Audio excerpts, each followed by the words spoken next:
Le prolongement du T4 de l'arrêt Jet d'eau dans le 7e jusqu'à la Pardieu entre dans sa phase finale. Les voies ferrées et les lignes aériennes ont été installées. Reste à effectuer les plantations, la mise en place du mobilier ainsi que quelques travaux de voirie, notamment sur l'avenue des Frères Lumière. Viendra ensuite la phase des essais. Ces essais démarrent à partir de la mi-avril jusqu'à mi-juin.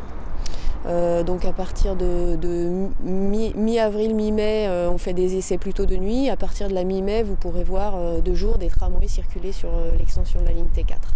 Et la mise en service sera prévue début septembre. Le prolongement du T4 en remplacement du bus 36 permet de relier l'IUT Fessines grâce au rail du T1. La particularité du T4, c'est d'être le véritable trait d'union du réseau permettant de nombreuses connexions. Cette ligne-là est un axe fort nord-sud de l'agglomération.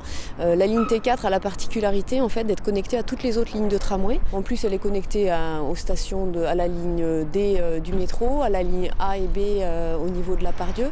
2,3 km de voies nouvelles ont été créées ainsi que 3 nouvelles stations. A noter que d'ici la fin de l'été, une nouvelle voie de circulation routière, la route Mouton du Vernet, sera ouverte entre l'avenue des Frères Lumière et le boulevard de la Villette. Voici Juan et Françoise. Depuis le 7 mars, ils tiennent le premier relais info-service mis en place par Keolis pour le Citra, la gare de Vèze. Un point d'accueil des usagers destiné à les orienter, les aider, les informer sur tout ce qui concerne leur trajet sur le réseau. Il est ouvert de 7 h à 20 h 30 en semaine et de 9 h à 20 h 30 le samedi.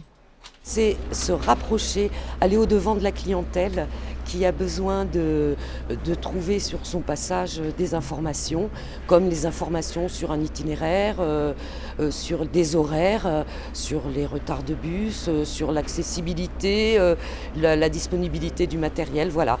Les TCL avaient déjà développé de nombreux outils informatiques pour informer les voyageurs, mais ce point d'accueil a pour but de remettre l'humain au centre des relations entre TCL et ses usagers, en plaçant du personnel entièrement à leur écoute.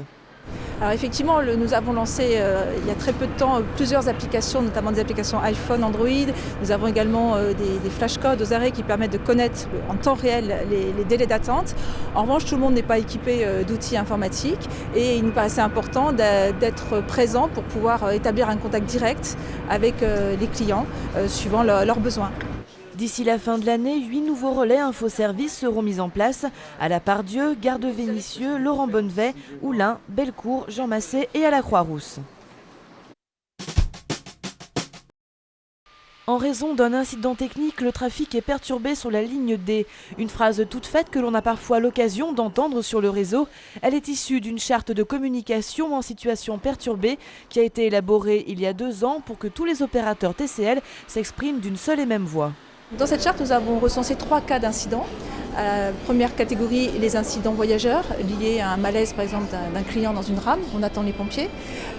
Deuxième cas, les actes de malveillance. Quelqu'un jette quelque chose sur une voie, le carrousel s'arrête. Et troisième catégorie, les incidents techniques. Incidents techniques, ça recouvre tout ce qui est lié au dysfonctionnement du matériel roulant. Si aucun détail n'est donné au public sur l'instant, c'est que les perturbations sont souvent compliquées à expliquer et longues à analyser, notamment pour les problèmes techniques. La priorité dans ce cas-là pour TCL est de donner des informations utiles aux voyageurs pour les orienter vers des itinéraires de substitution.